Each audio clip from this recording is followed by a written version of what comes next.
Hi everyone, welcome to my YouTube channel Mayank's Astroverse. आज हम नवरात्रों के दूसरे दिन के बारे में बात करने वाले हैं, जो कि है माँ ब्रह्मचारिणी का दिन।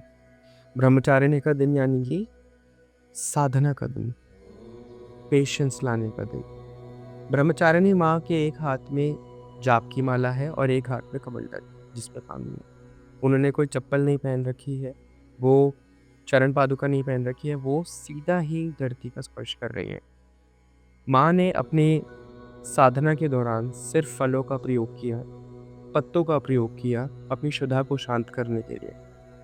ये चीज़ हमें ये सिखाती है कि हमें नेचर से जुड़े रहना चाहिए और अगर हमें कोई भी चीज़ अपनी ज़िंदगी में प्राप्त करनी है, तो उसके लिए पेशेंस और साधना की क्या इम्पोर्टेंस है।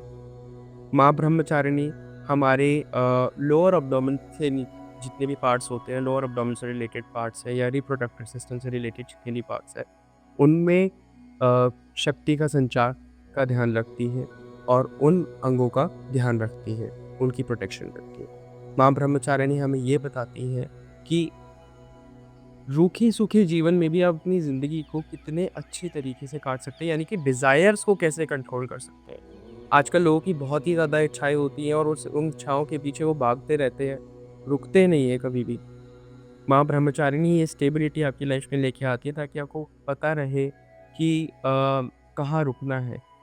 कहाँ रुक के ये देखना है कि हम गलत हैं या सही हैं। क्या हमारी डिज़ायर सही है कि नहीं? माँ ब्रह्मचारिणी को सफ़ेद फूल चढ़ाएँ, माँ ब्रह्मचारिणी को मिश्री का भोग लगाएँ, माँ ब्रह्मचारिणी को बेलपत्र ज़रूर चढ़ाएँ। बेलपत्र माँ को बहुत प्रिय है।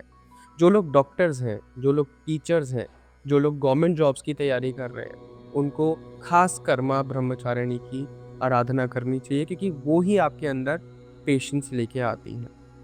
माँ ब्रह्मचारिणी का मंत्र ओम ऐं ह्रीं क्लीं चामुंडाय विचे ओम माँ ब्रह्मचारिणी देव्यै नमः या ओम ब्रह्मचारिणी देव्यै नमः का जाप भी आप कर सकते हैं। 108 बार जाप करें, सुबह शाम जाप करें, माँ के आगे दीपक जलाएँ और एक बात का ज़रूर ध्यान रखें कि जब आप माँ की आराधना कर रहे हो, तो आप सफ़ेद ही वस्त्र धारण करके माँ की आराधना करें और मन को शांत रखें।